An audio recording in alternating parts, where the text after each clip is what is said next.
ഏറ്റവും ഇഷ്ടപ്പെട്ട ഗായകൻ തമിഴിലാരാണ്? ഓക്കെ. ഏറ്റവും നല്ല സംവിധായകൻ ആരാണ് തമിഴ്? ശങ്കർ. ഇഷ്ടപ്പെടുന്നത് അതായത് ബോയ്സ്. ഓക്കെ, താങ്കൾ ഒരു ഗാനം ആലപിക്കാൻ വേണ്ടി ക്ഷണിക്കുന്നു.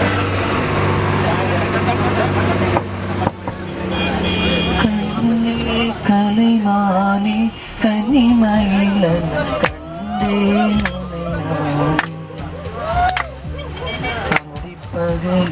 நான் பார்க்கிறேன் ஆண்டவனை இதை நான் கேட்கிறேன் ராரிராரு போராரிரோ ராரிராரு போராரிரோ கண்ணே கலைமானே கனிமயிலன கண்டேன் உன்னை நானே அந்தி பகல் உன்னை நான் பார்க்கிறேன் ஆண்டவனை இதை நான் கேட்கிறேன் ராரிராரோ போராரிரோ ராரிராரோ போராரிரோ.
ഓർമ്മകളെ നിന്നെയോർത്തു കരയും നീതാ ഓളങ്ങളെ നിന്നെയോർത്തു തേങ്ങുന്നിതാ മഞ്ഞളയിൽ നിന്നു വന്ന തിങ്കളല്ലയോ പ്രിയേ തമ്പുരുവിൽ നിന്നു വന്ന രാഗമല്ലയോ മഞ്ഞളയിൽ നിന്നു വന്ന തിങ്കളല്ലയോ പ്രിയേ തമ്പുരുവിൽ നിന്നു വന്ന രാഗമല്ലയോ ഗാനവുമായോടി വന്നൊരെന്റെ സ്വപ്നമേ ഗാനവുമായോടി വന്നൊരെന്റെ സ്വപ്നമേ കരയരുതേ എന്നെ ഓർത്തു തേങ്ങരുതേ കരയരുതേ ഓർത്തു തേങ്ങരുതേ കഴിഞ്ഞുപോയ കാലം ആറ്റിനക്കരേ കഴിഞ്ഞു വീണ രാഗം കടലിനക്കരേ.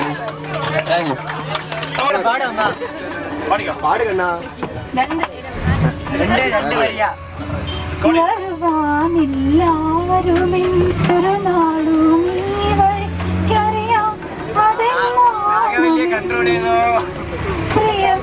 പ്രിയമുള്ളൊരാളും വരുവാനും ഞാൻ വെറുതെ മോഹിക്കുന്നല്ലോ ഇന്നും വെറുതെ മോഹിക്കുമല്ലോ പലവട്ടം പൂക്കാലം വഴി തെറ്റിപ്പോയിട്ടെന്നൊരു നാൾ പൂക്കാമൊക്കുന്നിൽ അതിനായി മാത്രമായൊരു നീരം മധുമാറി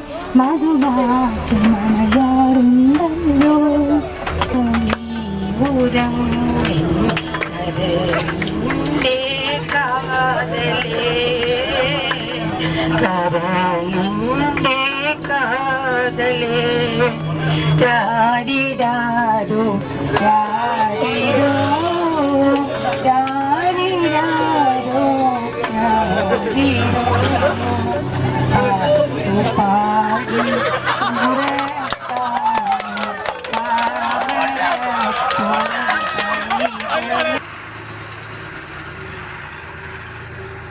பஸ் வந்து ஓடிக்கொண்டிருக்க ரோட்ல எல்லா இடமும் பார்த்தாச்சு. சரி, அப்புறம் நாங்கள் வந்து இங்கே வந்து ஒரு கொட்டாரம் இருக்குன்னு சொல்கிறேன். கொஞ்சம் வயிறு இருக்கு, அடித்து மாற்றலாமா வந்து பார்க்குறேன். ഹലോ സാർ, ഞങ്ങൾ എല്ലാവരും കണ്ടു. ഭയങ്കര ഹാപ്പിയാണ് പിള്ളേര്, ரொம்ப ഹാപ്പി, ഭയങ്കര രസമാണ്, ആർക്കും വയറിളക്കൊന്നുമില്ല. അതുകൊണ്ട് വളരെ രസത്തിലാണ് നമ്മൾ പോയിക്കൊണ്ടിരിക്കുന്നത്. ഓക്കെ,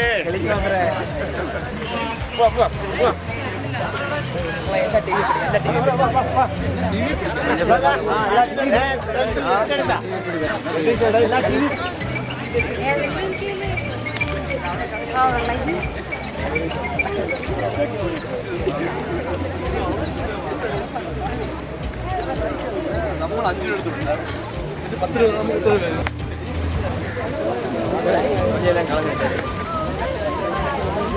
ഞങ്ങൾക്ക് ഏറ്റവും കൂടുതൽ ഇഷ്ടപ്പെട്ടത് രാധാകൃഷ്ണ ടെമ്പിൾ. ഭയങ്കര ശാന്തിയും ഏറ്റവും മനസ്സിന് സുഖം തോന്നിയതാണ് ആ ടെമ്പിൾ. ബാംഗ്ലൂർ സിറ്റിയിൽ ഏറ്റവും കൂടുതൽ എല്ലാവർക്കും ഒരുപാട് പേർക്ക് ഇഷ്ടപ്പെട്ടത്. പിന്നെ അത് കഴിഞ്ഞ് പിന്നെ ഞങ്ങൾ ഷോപ്പിങ്ങിന് ലാൽബാഗിൽ പോയി. പിന്നെ ഷോപ്പിങ്ങിന് പെട്ടെന്ന് കുറേ നേരമൊന്നും എടുക്കാൻ പറ്റിയില്ല, ആകെ തിരക്കായിപ്പോയി. പിന്നെ രാത്രി വന്നു, രാത്രി യാത്ര, എല്ലാവരും സുഖയോറക്കമായിരുന്നു. രാവിലെ വെളുപ്പിന് 1 മണിയൊക്കെ ആയപ്പോൾ ഞങ്ങൾ ഇവിടെ എത്തി, ഹോട്ടൽ ഇൻ്റർനാഷണലിലെത്തി. ഒരു സുഖനിദ്രയൊക്കെ കഴിഞ്ഞ് രാവിലെ എല്ലാവരെയും തട്ടിപ്പൊക്കി എണീപ്പിച്ച് ഞങ്ങളിവിടെ ആദ്യമായിട്ട് വന്നത്, ഇവിടെ മൈസൂർ സിറ്റിയിൽ ആദ്യമായിട്ട് വന്നത് ചാമുണ്ഡി ക്ഷേത്രത്തിൽ പോയി. ചാമുണ്ഡി ക്ഷേത്രം കണ്ടു. വളരെ നല്ലതാണ്, നല്ല ശാന്തിയും, മനസ്സിന് ഒരുപാട് പ്രാർത്ഥിക്കാൻ എല്ലാവർക്കും കഴിഞ്ഞു. ഒരുപാട് പേരുടെ പാപമോക്ഷങ്ങൾ കഴിഞ്ഞു. പിന്നെ നന്ദികേശവൻ്റെ അവിടെ പോയി. അവിടുന്ന് നേരെ ഞങ്ങൾ ഇവിടെ മൈസൂർ പാലസിൻ്റെ അവിടെ അടുത്താണ് നിൽക്കുന്നത്. ഇനി അത് കാണാനുള്ള ത്രില്ലിലാണ്. ഒരുപാട് പേര് പറഞ്ഞ് ഒരുപാട് പ്രതീക്ഷ കിട്ടിയിട്ടുണ്ട് മൈസൂർ പാലസിൻ്റെ പറ്റി. അങ്ങനെ അത് കാണാനുള്ള ത്രില്ലിലേക്കാണ്. എനിക്ക് ഇതുവരെയുള്ള ഏറ്റവും ഇഷ്ടപ്പെട്ട ഹരേ കൃഷ്ണ ടെമ്പിൾ. നല്ല ബാംഗ്ലൂർ സിറ്റിയിലെ ഏറ്റവും തിരക്കേറിയ അന്തരീക്ഷത്തിൽ നിന്ന് ഒരുപാട് വ്യത്യാസമായി ഭയങ്കര ശാന്തമായ ഒരു അന്തരീക്ഷമായിരുന്നു. എനിക്ക് ഭയങ്കര ഇഷ്ടപ്പെട്ടു ആ ടെമ്പിൾ.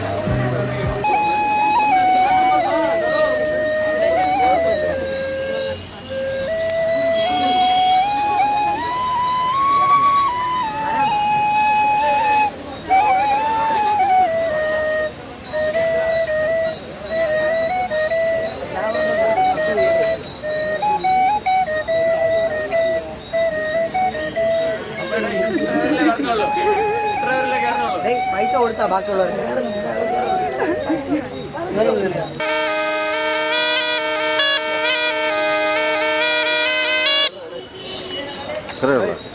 അടുത്ത വേറൊരു പാട്ട് പാട്.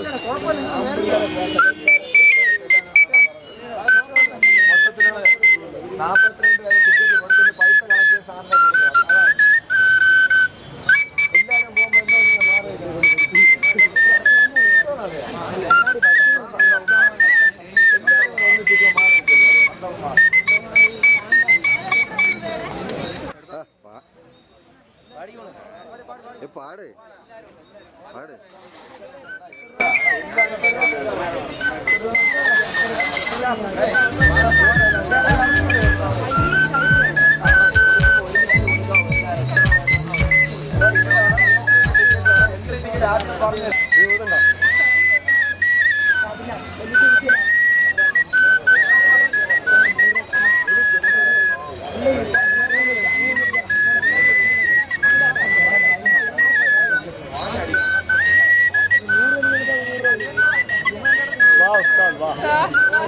सुभान अल्लाह, क्या बात है.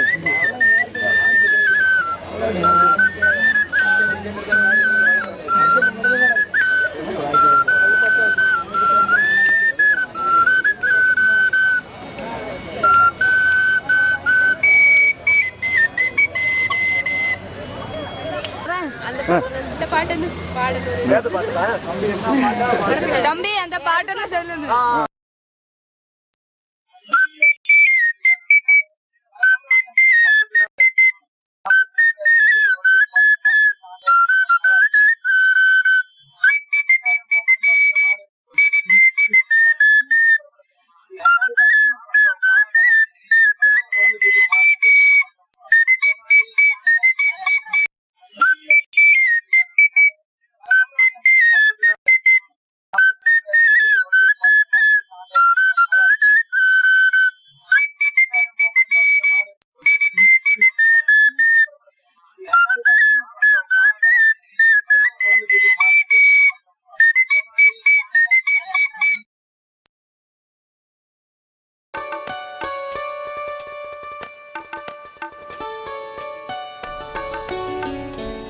പ്രസിദ്ധമായ മൈസൂർ പാലസ് മൈസൂർ രാജാക്കന്മാരുടെ മനോഹരവും ഗാംഭീര്യവുമാർന്ന കൊട്ടാര സമുച്ചയം.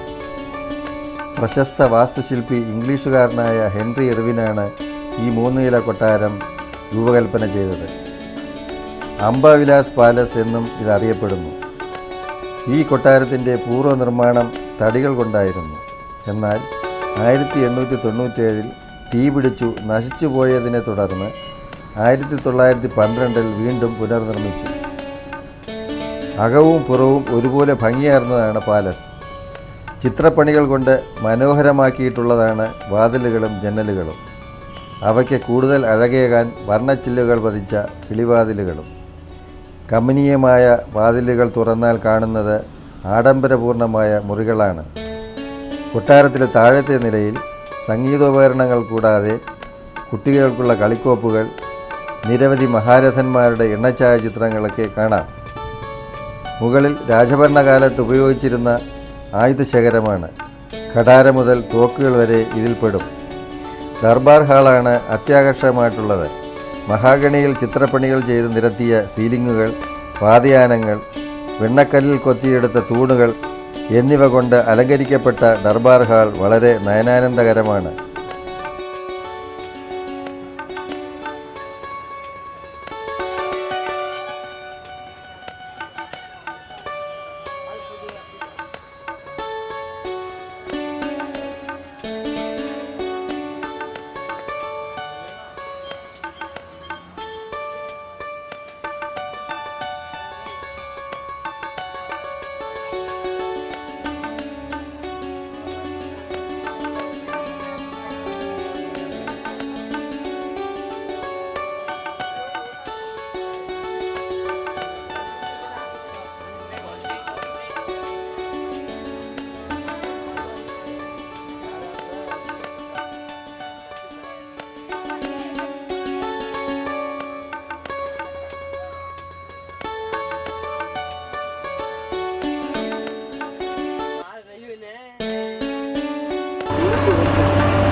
ശ്രീരംഗപട്ടണം 12ാം ശതകത്തിൽ നിർമ്മിതമായ ശ്രീരംഗം ക്ഷേത്രത്തിൽ നിന്നാണത്രേ ഈ സ്ഥലത്തിന് ശ്രീരംഗപട്ടണം എന്ന പേരുണ്ടായത്. മൈസൂരിൽ നിന്നും 10 കിലോമീറ്റർ വടക്കിഴക്ക് മാറിയാണ് ഈ പ്രദേശത്തിൻ്റെ സ്ഥാനം. കാവേരി നദിയുടെ 2 കൈവഴികൾ ഇതിലെ ഒഴുകുന്നു. മൈസൂർ രാജാവായിരുന്ന ടിപ്പു സുൽത്താൻ്റെ ശവകുടീരം ഇവിടെയാണ്. വളരെ പ്രഗത്ഭനായ രാജാവായിരുന്നു ടിപ്പു സുൽത്താൻ. ദേശാഭിമാനിയും ബഹുഭാഷാ പണ്ഡിതനുമായിരുന്നു അദ്ദേഹം. പലതവണ ബ്രിട്ടീഷുകാരുമായി യുദ്ധം ചെയ്തു. മലബാറും തിരുവിതാംകൂറുമൊക്കെ അദ്ദേഹത്തിൻ്റെ ആക്രമണത്തിന് വിധേയമായിട്ടുണ്ടെങ്കിൽ പോലും വളരെ ഉദാരമതിയായിരുന്നു. ഹിന്ദുമതത്തോടും ക്ഷേത്രങ്ങളോടുമൊക്കെ മഹാമനസ്കതയോടെയാണ് പെരുമാറിയിട്ടുള്ളതെന്ന് ചരിത്രം പറയുന്നു. ഗുരുവായൂർ ക്ഷേത്രം ഉൾപ്പെടെ അനേകം ക്ഷേത്രങ്ങൾക്ക് കരമൊഴിവായി ഭൂമി നൽകി. മലബാർ തീരത്തുകൂടെയുള്ള വിദേശ വ്യാപാരം അഭിവൃദ്ധിപ്പെടുത്താൻ ഇദ്ദേഹം വളരെയധികം യത്നിച്ചിട്ടുണ്ട്. 1799 മഹദാബാദ് യുദ്ധത്തിൽ ബ്രിട്ടീഷുകാരോട് ഏറ്റുമുട്ടി അന്തരിച്ചു.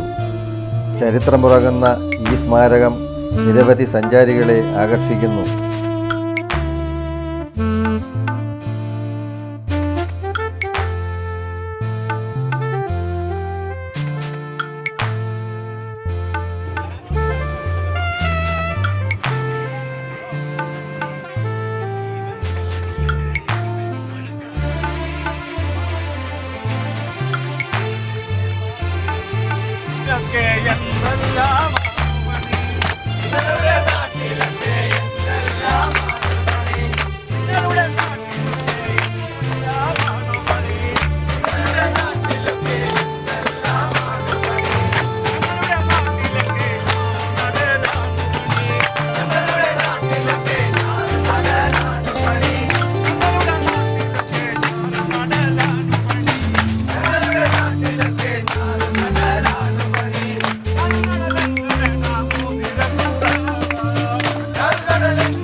जिंदगी से उलझ के सारा दिन मैं कशों ये भी काम कर लेना।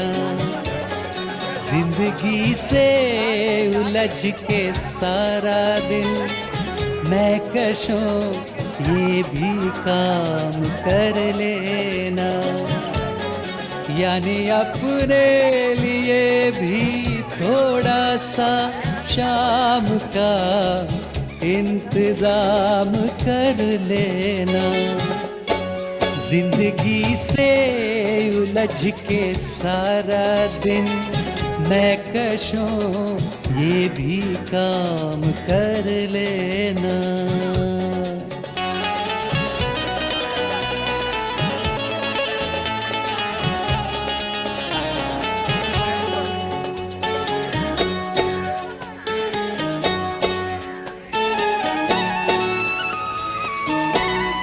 बस यही तो है एक दरवाजा बंद होते जिसे नहीं देखा। बस यही तो है एक दरवाजा बंद होते जिसे नहीं देखा। कुएं जाना में जब जगह न मिले मैं कदे में क़याम कर लेना। कुएं जाना में जब जगह न मिले मैं कदे में क़याम कर लेना। यानी अपने लिए भी थोड़ा सा शाम का इंतजाम कर लेना। जिंदगी